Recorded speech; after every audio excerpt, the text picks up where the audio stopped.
Мир через объектив. Ежегодный республиканский конкурс «Просвет» открыл владикавказскому зрителю экспозицию лучших работ. Мгновения, запечатленные камерой, способны будоражить и радовать, вдохновлять и навеивать меланхолию. Вечер одиночества, ночь в декабре, человек солнца. Всматриваясь в фотографии, каждый видит отражение своего внутреннего мира. Репортаж Риммы Агнаевой «Цветочное сумасшествие» по достоинству оценила жюри. Радужные краски природы и улыбки людей создают особое настроение. Девушка из Северной Осетии представит республику на Всероссийских Дельфийских играх. В своих работах я хотела передать всю ту радость мира, которую мы не можем заметить, когда нам плохо. Я не ожидала, что я выиграю.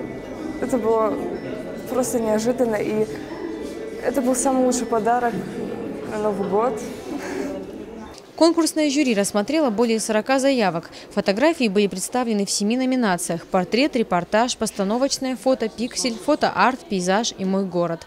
С каждым годом «Просвет» становится популярней, растет количество конкурсантов. Залина Губурова, Тинатин Музашвили, Заур Цеуф, Осетия ТВ.